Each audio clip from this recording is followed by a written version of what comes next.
we talked about this briefly before moving on to Shannon diversity, but I just wanted to kind of bring up some points that you should be familiar with for the upcoming exam. First of all is kind of based on species interactions, species will distribute themselves in different ways. So in the last supplemental lecture I gave, I kind of talked about this in terms of Durant and Heatmore, two Pokemon, but essentially based on how species interact with each other as well as with their abiotic environmental factors. So remember things that are non-biological like temperature or rainfall, water availability, species will distribute themselves according to kind of the distribution of these resources. And the three main ways you want to be familiar with regarding how species distribute themselves are kind of logical. There's clumped distributions where essentially each dot here is an individual, and you'll see individuals kind of grouped together. And usually this is in response to resource availability, right? So if there's a lot of food, you see a lot of individuals navigate towards that resource. You can also have a uniform distribution. So say resources are abundant everywhere, then species are going to kind of distribute themselves where they're kind of minimally interacting with each other so that they can reduce competition for a given resource. And so you get these often uniform distributions as a result. And then the last one is sort of random distribution. You can think of this as like the genetic drift of how species distribute themselves. So if resources are abundant, but you know, their species are limited by how they can disperse, it can often result in these sort of random makeups. So yeah, clumped, uniform, and random distributions. You want to be familiar with those. But for the most part, it's pretty logical. Clumped means clumped, uniform means kind of like a homogeneous mixture, and random is random.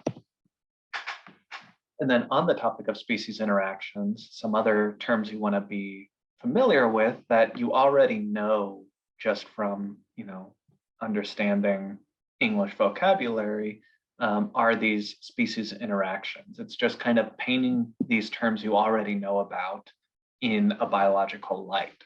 And so species interactions can largely be described by essentially who is benefiting and who is kind of losing an interaction. And so that's what these pluses and minuses are referring to. So the first sign will kind of describe what's happening to the person who's starting the action. And then the second sign is what happens to the recipient of that action. So I think the easiest example is predation, right? So a hawk eating a mouse. A hawk gains a benefit because it ate a mouse. It gets energy from that mouse. And the mouse gets a slightly larger than minimal detriment because it just died. So the mouse experiences a negative, and the hawk, which did the predation, experiences a positive. Something we don't often equate with predation is herbivory, but it's the exact same thing. It just doesn't involve animals specifically. With herbivory, it's still one species benefiting, the herbivore, and the plant often getting a detriment, getting eaten. So the plant gets the negative of being eaten by the herbivore. In competition, this is that example I went over in class, which I uploaded on Blackboard. That's this idea that both species actually don't benefit. They get a detriment by interacting with each other. And so I gave an example of character displacement, another vocab term, in the Galapagos finches, where basically there were these two species of finches that whenever they co-occurred on an island, they would kind of, some would eat larger seeds and some would eat smaller. But you see that when one of them is absent, they both kind of navigated towards the same resource. And so by coexisting and competing with one another, they were actually feeding on suboptimal food sources. So we described that competition as a negative for both of them, because ideally they would be eating the same sort of average sized seed in that scenario. Now, another positive negative interaction is that of parasitism. So it doesn't involve necessarily eating, but it is sort of eating and leeching off of a host's resources. So here the parasite gets a huge benefit and the host is getting a detriment. So one example of this, just off the top of my head, is tapeworms, right? Tapeworms can exist and enter in our GI tract, our gastrointestinal tract, and they eat all the food we're eating, essentially. We gain no benefit from having tapeworms in us, and they're leeching off of all of the resources that we acquired. So that parasite is getting a benefit, and we are at the receiving end of that. We're losing all the resources that we accrued. Now, there are two types of positive interactions, and those are mutualism and facilitation. And they're pretty similar, and they both involve this idea of both species benefiting from an interaction. And one thing to note is that all of these interactions describe one species benefiting another, but you can apply this within a species as well. So two individuals of the same species can also be mutualistic with one another.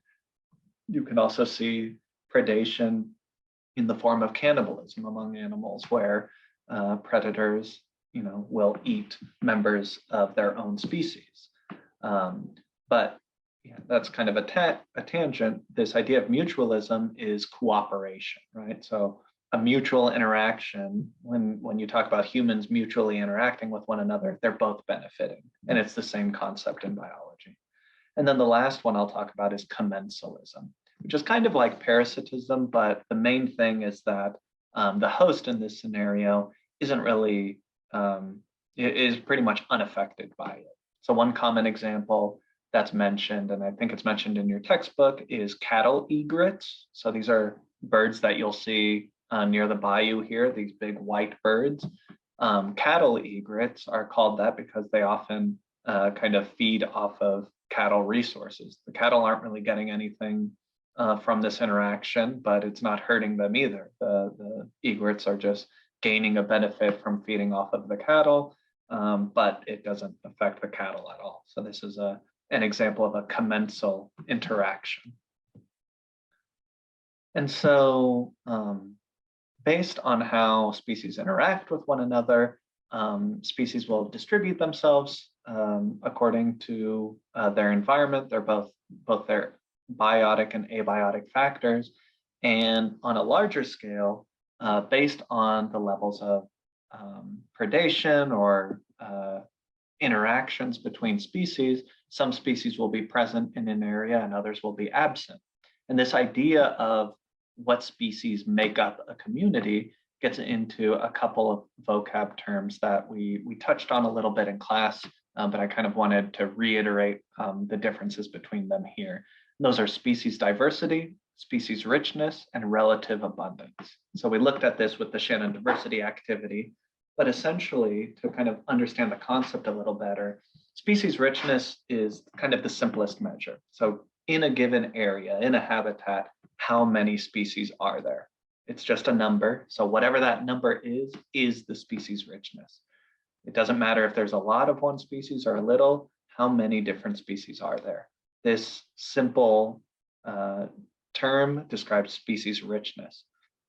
Now, relative abundance is taking into account that species number. So if there are a lot of one species, then they have a higher relative abundance than a species that only has one individual in that community. And then this combination of species richness and the relative abundance gets at species diversity. So species diversity is kind of a mixture combination that takes into account the number of different species there are, as well as their relative abundance. How abundant is each species in a given environment? And kind of the more evenly distributed these two numbers are, the more diverse the population is. So what do I mean by that? Let's kind of look at an example here. So these are two communities and they look very different, but if we were to measure this in terms of species richness, these two communities are actually the exact same. So look at it. If you look at community one, there are 4 different species of trees in this community. In community two, it's the same situation though. It's mostly this species A, but we do see species B, C, and D as well in this community. And so in terms of species richness, we would say that these communities are actually the exact same, but we know they're not the same, right? They look very different. And what they differ in are the relative abundances of each species. So species A is much more abundant in community two than it is in community one.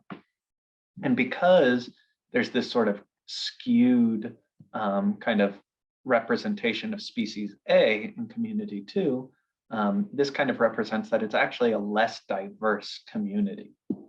So in community one, we see a much more even mix of each species that we find than we do in community two, which is almost entirely species A, right? So we can think of this too in terms of, human populations. Houston has it is predominantly just a handful of races and ethnicities, but compared to Bryan or College Station, Texas, it's much more diverse. There's a much more even distribution of different ethnicities and races within Houston. And so the same kind of concept applies to biology, where we see a more even mixture of species. We say that that community is more diverse. This is just reiterating some of those activities we did in class. Those activities are still available on Blackboard if you want to get some practice with it. But this is just kind of reiterating this point that diversity can be compared quantitatively using what's called the Shannon Diversity Index, which takes into account the relative abundance of each species that we find. So the more species there are and the more even their abundances, then the greater the diversity of the community. And so why do we care about diversity from a biological perspective? Well, this gets into the concept of community ecology. So that one of those scopes of research scale when it comes to ecology. And what researchers have shown is that communities with higher diversity are not only more productive, but also more stable in their productivity. So what does this mean? They're actually more, if a natural disaster or an invasive species enters the community, more diverse communities are more likely to kind of be able to tolerate these disruptions within the habitat. And so it's a very important kind of measure within a community in terms of its tolerance to disruption. Communities with very low diversity are going to be much more prone to getting wiped out in the long run. And what's one of the biggest things that destroys communities on a global scale? That's, of course, us. Human disturbance to communities often reduce species diversity, and we have the biggest impact on biological communities worldwide. Things like oil spills, formations of canals can disturb the community, but even, you can look at Houston, Texas in general. Naturally, Houston, Texas used to be a swampland, a wetlands area, and now, it's essentially entirely concrete. And we'll see when we talk about biogeochemical cycles here in a second, what the effect of that is on a global scale. Lots of cities are made on wetlands, and wetlands are big sources of water and carbon, as we'll see here in a second. But this is the segue into biogeochemical cycles. You'll want to be familiar with a few specific ones like water cycles, nitrogen, phosphorus, and carbon cycles. And what biogeochemical cycles do is just describe the movement of matter or specific compounds or elements in a system. So, we've probably grown up seeing water cycles and carbon cycles throughout our lives, but these are important to understand in terms of management decisions, which I'll mention here in a second. But yeah, so these nutrient cycles are called biogeochemical cycles because they involve both biotic and abiotic components, as you'll see. You can apply these cycles at both a local scale to describe how nitrogen or something moves in a given habitat, or how it moves globally, getting at that global ecology scale. One thing to note about these nutrient cycles is they can kind of be broken up in terms of kind of the mass of these elements or nutrients. So the first thing is that nutrients that are lighter, that have a gaseous phase, things like carbon, oxygen, and nitrogen, they'll actually enter the atmosphere, and then have a global cycle because they go up in the sky and then can get transported vast distances as a result of having this gaseous phase. As a gas, you can travel much greater distance than you could as a solid or a liquid. And so there are the nutrient cycles of lighter elements, and then those of heavier elements. So phosphorus is the main one we'll talk about in this class. These are heavy elements that don't have a gaseous phase. Phosphorus mostly exists in liquid or solid form. And because of that, because they're heavier, they don't move as distantly as things like oxygen or carbon. And so as a result, those cycles tend to be much more local. Because they're heavier, they can't move around as much. And within the cycles of these heavier elements, you'll see that they're comprised of both terrestrial and aquatic kind of portions of their cycle. So also kind of intuitively, elements can move much greater distances when they're dissolved in water. So water can transport elements a further distance than the element could move on land, right? On land, it's moving through soil. Something needs to essentially move it, whether it's erosion or an animal physically moving the element. In water, the water kind of creates a highway for these heavier elements. And so the first one we'll kind of take a look at a little bit more in depth is the water cycle, and you'll want to be familiar with this. But water is one of these lighter elements, right? So water, we know, can evaporate and form clouds in the sky, and clouds travel global distances and eventually drop that water somewhere far away. And so because water is lighter, it can essentially travel by air, it is water, and percolate through the soil as well. So it has terrestrial, aquatic, and atmospheric stages to this cycle. And water is one of the most distantly traveling cycles that there is. A few notes you want to kind of be aware of for future exams. Obviously, water is essential to all organisms. That's just common sense. But it can exist both as liquid, solid, and gas. Another thing one thing that isn't as obvious is most of the water, even though there are plenty of clouds and glaciers, 97% of the water cycle consists of the oceans and lakes that water is found in. The next kind of most important one is the carbon cycle, another light compound. And although we often associate carbon with organic molecules, it also has that gaseous phase in the form of carbon dioxide, what we breathe out and what plants breathe in. And this fact that we breathe it out and plants breathe it in essentially kind of completes the cycle naturally. So we respire through cellular respiration, we emit carbon dioxide into the atmosphere, and plants are a sink that suck that CO2 back up.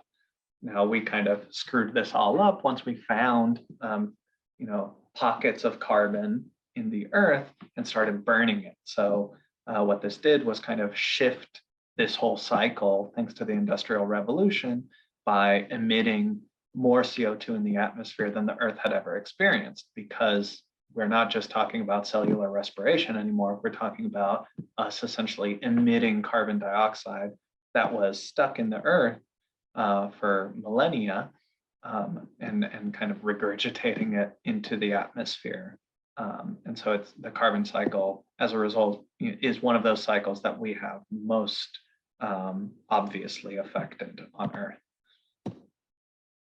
Obviously, carbon is essential to all organisms. Carbon is that organic molecule that we associate with life. And the biggest reservoirs, so things that hold on to carbon, are things that we've been directly taking out of the earth: fossil fuels, plant and animal biomass. When we talk about biofuels, these are kind of reservoirs of carbon that we're throwing off by emitting into the atmosphere. Now, getting on to nitrogen from here. So nitrogen is one that we often don't think as much about as water and carbon, but nitrogen is the most abundant element in the atmosphere, and nitrogen becomes predominantly important when we talk about agriculture. Fertilizers for plants and pesticides are often nitrogen based. And so because of that, we're inputting all this nitrogen into the soils to create our food. But as a result, it kind of screws up the nitrogen cycle in terms of not just the immediate local soil conditions, but all of that runoff due to rain enters aquatic environments and increases nitrogen levels in the water as well. Nitrogen is a part of all amino acids and proteins, and so it is also this kind of hallmark of organic life, and it most commonly occurs as ammonium nitrate and nitrites. So these molecules should be familiar to you from when we were talking about how plants acquire nitrogen, right? So the reason, it kind of makes sense. Fertilizers are things that we use to make plants grow bigger. And so we're inputting these things that plants need to grow big. When we talked about the nitrogen cycle in terms of nitrifying and ammonifying bacteria, the goal of nitrogen fertilizers are to make plants grow more. Of course, we kind of go overkill with it and dump a bunch of more nitrogen than the plants need in the form of these fertilizers. Now, the biggest reservoir of nitrogen is the atmosphere itself. Remember, the atmosphere is predominantly nitrogen. And so this is going to be where most of the nitrogen on Earth is found. But it's important from a biological perspective because of those nitrifying, denitrifying, and ammonifying bacteria, which help plants grow. Now, the last cycle I'll talk about, and where I'll sort of end this lecture for today, is the phosphorus cycle. So I wanted to have one example here of one of those heavier elements. Phosphorus is much heavier than nitrogen, oxygen, or carbon, and as a result, it doesn't actually go up into the atmosphere like nitrogen, oxygen, and carbon do. Phosphorus is much heavier, and so it doesn't actually have an atmospheric phase. You'll see in this diagram that you see some phosphorus going up, but this is kind of misleading. It's going up in the form of wind-blown dust. So dust isn't going to get as high up as frequently as nitrogen, oxygen, and carbon. You sometimes hear of things like Saharan sandstorms getting all the way over to the US, but these are relatively rare events compared to nitrogen, oxygen, carbon, which is everywhere in the atmosphere, right? So as a result, because it's heavier and doesn't have this atmospheric phase, phosphorus tends to have these more localized cycles where it's essentially directly affecting the immediate surroundings, with a little bit of exception in the form of wind-blown dust. But I just wanted to kind of highlight this here to show that the phosphorus cycle, because it's a heavier element, doesn't really have that as big of an atmospheric phase as the lighter elements do. Why do we care about phosphorus? So of the inorganic molecules, phosphates are perhaps the most important inorganic form of phosphorus. It's also important for our own biology in the form of nucleic acids and ATP. ATP is our powerhouse energy source, gives us energy. And it's also used heavily in fertilizers as well. And so where is it most often found? It's most often found because it's heavier in the sediment, on the bottoms of oceans and the bottoms of, in soil. It's not as easily free floating in the water, although it does have a dissolved form. It's most commonly found like in the bedrock and in the bottoms of oceans because it's heavier. It falls to the bottom. And so why do we care about cycles in general? Well, ultimately, we use this information. Our understanding of these biogeochemical processes allows us to kind of make management decisions. So we can find out if an area has too much nitrogen or too much phosphorus and kind of adapt accordingly to go, from this barren landscape to one that represents kind of the natural landscape before we kind of screwed everything up as humans. And it's not, the goal isn't just to make a pretty natural environment where the animals can frolic, et cetera. But, it matters on a global scale. So I was talking about Houston being a wetlands, right? So the thing is, because civilizations try to be as close to water as they can, most of the Earth's population is found in areas that used to be wetlands. Now, the thing with wetlands is they used to be kind of the main source of retaining carbon and water on Earth. They would retain it into the ground and keep it from, being exposed into the atmosphere, where you get, things like greenhouse gases keep warming up the planet. And so one result of just civilization expanding on a global scale is that these wetlands were the first things to go. And so now it's believed that somewhere on the order of 90-something% of wetlands have been almost entirely destroyed because of our need to kind of colonize these areas. We don't want to live particularly on wetlands themselves, so we turn it into these concrete highways, right? And so one result of this, as we saw with Harvey here in Houston, is with kind of the elimination of this water absorbing soil and replacing it with water deterring concrete, you get much more flooding and you can't, these sources for water and carbon are removed. And so they got to go somewhere. And so most often they go either into the ocean or the atmosphere as a result.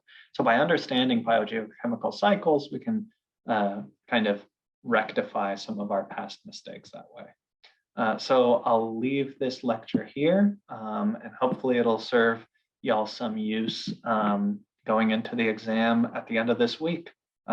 As always, if you have any questions, just send me an email. But other than that, good luck on Friday, and I'll see y'all when I see y'all.